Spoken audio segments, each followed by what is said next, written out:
Halo teman-teman, berjumpa lagi dengan saya Brother Phil. Karena bangke tidak berkicau lagi untuk sementara, kita akan membahas mu'alaf lain yang tidak kalah botolnya dengan bangke. Mu'alaf ini mengatakan bahwa slogan kasih yang disampaikan Kristen tidak sesuai dengan ajaran Yesus. Dan dia bandingkan dengan Quran yang mengajarkan kasih katanya. Sebelum kita tanggapi, kita saksikan videonya berikut.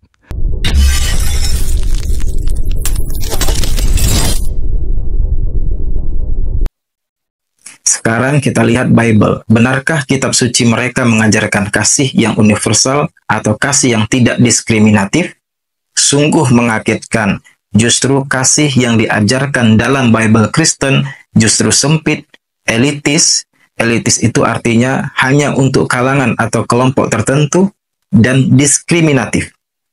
Sebagai contoh, Yesus berkata dalam Matius 10 ayat 5-6, "Janganlah kamu menyimpang ke jalan bangsa lain atau masuk ke dalam kota orang Samaria, melainkan pergilah kepada domba-domba yang hilang dari umat Israel." Apakah ini kasih universal? Ternyata tidak. Ini adalah kasih yang dibatasi oleh identitas bangsa. Kata "janganlah kamu menyimpang" dan "melainkan" adalah bentuk batasan misi yang sangat jelas.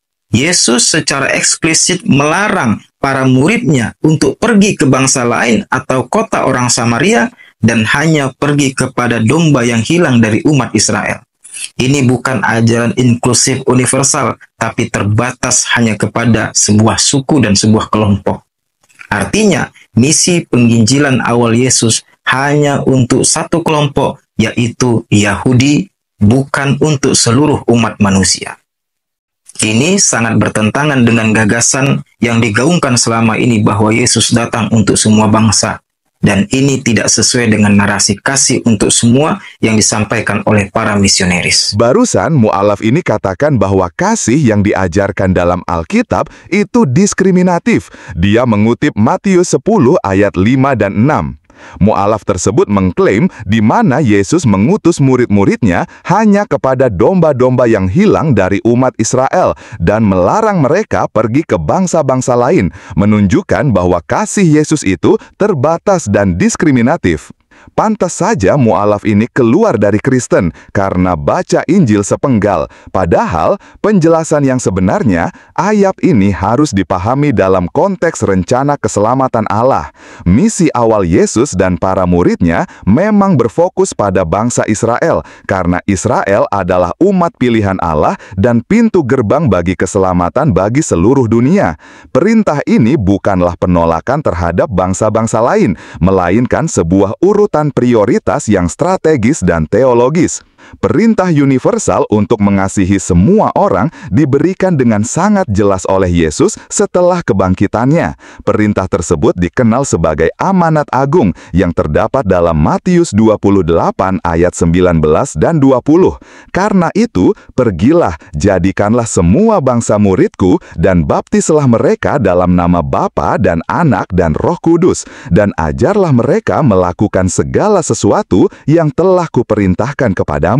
Dan ketahuilah, aku menyertai kamu senantiasa sampai kepada akhir zaman. Ayat ini dengan tegas membantah tuduhan diskriminasi. Perintah ini menunjukkan bahwa misi Yesus pada akhirnya adalah untuk semua bangsa, bukan hanya Israel. Perintah awal di Matius 10 ayat 5 dan 6 adalah langkah pertama, bukan tujuan akhir. Bahkan dalam Wahyu 7 ayat 9 menjelaskan bahwa yang selamat dan masuk ke dalam kerajaan sorga terdiri dari berbagai bangsa, bahasa, dan kaum. Wahyu 7 ayat 9. Kemudian daripada itu aku melihat sesungguhnya suatu kumpulan besar orang banyak yang tidak dapat terhitung banyaknya dari segala bangsa dan suku dan kaum dan bahasa berdiri di hadapan tahta dan di hadapan Anak Domba, memakai jubah putih dan memegang daun-daun palem di tangan mereka. Bagaimana dengan Islam? apakah semua orang akan diselamatkan? Jika dilihat dari pahalanya, seperti gadis berpayudara montok dan sorga bidadari, sepertinya sorga Muslim hanya untuk para laki-laki. Lalu bahasa yang digunakan dalam sholat harus bahasa Arab, justru menunjukkan keeksklusifan suatu bangsa, katanya, untuk semua, tapi bahasa dalam doa hanya satu bahasa. Kasian orang yang berdoa tapi gak mengerti artinya. Kemudian Matius 15 ayat 26. Sungguh sebuah rasisme agama. Ya, ini kita buka ayatnya secara jujur. Ayat ini menceritakan kisah Yesus dan perempuan non-Yahudi. Perempuan non-Yahudi ini datang kepada Yesus, memohon agar anaknya disembuhkan. Tetapi respon Yesus sangat mengejutkan. Matius 15 ayat 26, apa kata Yesus? Tidak patut mengambil roti yang disediakan bagi anak-anak dan melemparkannya kepada anjing. Sebutan anjing jelas merendahkan dan ini sangat menyakitkan. Oh, saya sudah yakin kalau orang Kristen akan membantah dan mengatakan, itu kan perumpamaan, bukan maksud yang sebenarnya. Saya bisa tegaskan, itu bukan perumpamaan, itu adalah maksud yang sebenarnya. Tapi okelah, anggaplah kita setuju itu perumpamaan. Kalaupun itu hanya perumpamaan, tetap saja kasar dan rasis, kata anjing. Kalau Yesus memang ingin mengajarkan kasih universal, mengapa menggunakan perumpamaan yang merendahkan manusia lain sebagai anjing hanya karena beda bangsa? Sedangkan perumpamaan seharusnya mendidik, bukan menghina. Gunakanlah perumpamaan yang lebih lembut, tidak kasar. Bahkan sebagai simbol, anjing di zaman Yahudi dianggap makhluk najis dan hina. Silahkan baca lagi sejarah. Maka menyamakan perempuan non-Yahudi dengan kata anjing tetaplah bermakna merendahkan, tidak peduli apakah itu kiasan atau bukan. Ini dua ayat dalam Bible dan langsung merujuk pada kisah Yesus yang menerangkan bahwa kasih dalam Bible hanya untuk kelompok tertentu. Barusan mu'alaf tersebut mengklaim bahwa perkataan Yesus kepada wanita Kanaan bersifat merendahkan dan rasis, serta menunjukkan bahwa kasihnya tidak universal. Peristiwa di Matius 15 ayat 21-28 sering disalahpahami. Jauh dari menjadi tindakan rasisme, interaksi ini adalah sebuah ujian iman yang luar biasa, dan hasilnya justru menunjukkan sifat universal dari kasih dan keselamatan Yesus.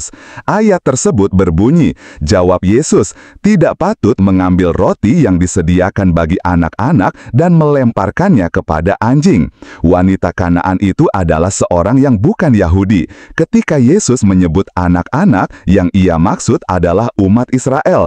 Anjing adalah istilah kiasan yang digunakan pada masa itu untuk merujuk kepada orang non-Yahudi. Namun, penting untuk dicatat bahwa Yesus menggunakan kata bahasa Yunani kunarion yang berarti anjing kecil atau anak anjing, bukan kuon yang merupakan kata yang lebih kasar untuk anjing liar. Jawaban wanita tersebut adalah, benar Tuhan, namun anjing kecil pun makan remah-remah yang jatuh dari meja tuannya. Jawaban ini menunjukkan kerendahan hati dan iman yang luar biasa. Ia mengakui posisi Israel sebagai anak-anak, tetapi ia percaya bahwa kasih karunia Allah cukup besar untuk diberikan kepada siapapun, termasuk dirinya. Yesus sangat terkesan dengan iman wanita ini, sehingga ia merespon dengan, "Hai ibu, besar imanmu, maka jadilah kepadamu seperti yang engkau kehendaki." Dan seketika itu juga anaknya sembuh. Kisah ini justru menunjukkan bahwa iman kepada Yesuslah yang menjadi kunci keselamatan, bukan keturunan atau ras.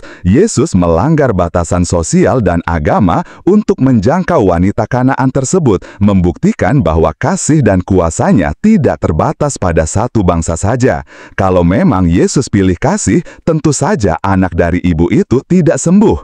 Bagaimana dengan Islam? Dalam sebuah hadis mengatakan, apabila salah seorang di antara kalian sholat, hendaknya dia membuat pembatas di hadapannya seperti kayu yang dijadikan sandaran di belakang pelana. Karena kalau tidak ada pembatasnya, sholatnya akan terputus apabila lewat terlihat di hadapannya seorang perempuan, keledai, dan anjing hitam. Lalu aku bertanya kepada Abu Dzar, kenapa yang berwarna hitam? Bagaimana dengan warna kuning atau merah? Dia menjawab, saya pernah bertanya kepada Rasulullah Shallallahu Alaihi Wasallam sebagaimana yang Anda tanyakan kepadaku, dan beliau Shallallahu Alaihi Wasallam menjawab, anjing hitam adalah setan. Jadi menurut hadis ini, yang memutuskan sholat para lelaki adalah seorang perempuan, anjing hitam, dan keledai. Bayangkan, perempuan bisa satu kelompok dengan keledai dan anjing hitam, dan lebih lanjut dikatakan bahwa anjing hitam itu sama dengan setan. Apakah artinya wanita itu juga disamakan dengan setan? Jika mengacu ke hadis ini, tuduhan dia tadi malah menampol mukanya sendiri. Belum lagi mayoritas penduduk neraka seperti yang dikatakan hadis berikut. Tidak pernah aku melihat yang kurang akal dan agamanya, namun mampu menghilangkan keteguhan lelaki yang teguh melebihi kalian, wahai para wanita. Maka para wanita bertanya kepada Nabi, apa maksudnya kami kurang akal dan kurang agamanya, wahai Rasulullah? Nabi menjawab, bukanlah persaksian wanita itu semisal dengan persaksian setengah lelaki? Mereka menjawab, ya benar. Nabi melanjutkan, itulah kurangnya akal, dan bukanlah wanita jika haid ia tidak sholat dan tidak puasa. Hadis Bukhari nomor 1462, hadis Muslim nomor 80. Kalau kita lihat faktanya, banyak juga wanita yang cerdas dan tidak kalah dengan laki-laki. Kalau alasan tidak bisa sholat karena haid, ini tidak adil, karena yang menetapkan wanita haid adalah Allah. Kalau karena haid mereka tidak bisa sholat, lalu kenapa wanita disalahkan? Bukankah ini merendahkan wanita? Kesimpulan tentang kasih Kristen, Alkitab secara konsisten mengajarkan bahwa kasih Allah itu universal, bukan eksklusif. Ayat-ayat kunci yang menjelaskan hal ini meliputi Yohanes 3 ayat 16, karena begitu besar kasih Allah akan dunia ini, sehingga ia telah mengaruniakan anaknya yang tunggal, supaya setiap orang yang percaya kepadanya tidak binasa melainkan beroleh hidup yang kekal. Galatia 3 ayat 28, dalam hal ini, tidak ada orang Yahudi atau orang Yunani, tidak ada hamba atau orang merdeka, tidak ada laki-laki atau perempuan, karena kamu semua adalah satu di dalam Kristus Yesus. 1 Yohanes 4 ayat 8, barang siapa tidak mengasihi, ia tidak mengenal Allah, sebab Allah adalah kasih. Ayat-ayat ini dengan jelas menegaskan bahwa kasih Tuhan ditujukan kepada dunia, menghapuskan batasan etnis dan sosial, dan merupakan inti dari karakter Allah sendiri. Oke teman-teman, demikian tanggapan kita terhadap tuduhan ngawur dari sang mu'alaf. Terima kasih untuk dukungan teman-teman. Tuhan Yesus memberkati. Yang mau dukung channel Pil Pahit, silakan scan QR Code ini atau klik link di kolom komentar. Terima kasih.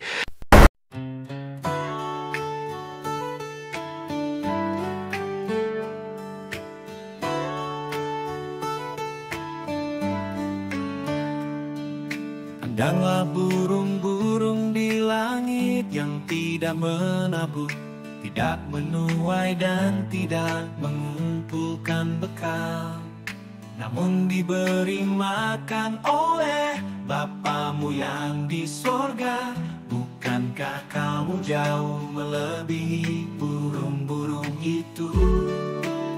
Sebab itu janganlah kamu khawatir akan hari besok, karena hari besok mempunyai kesusahannya sendiri. Kesusahan sehari cukuplah untuk sehari, cukuplah untuk sehari.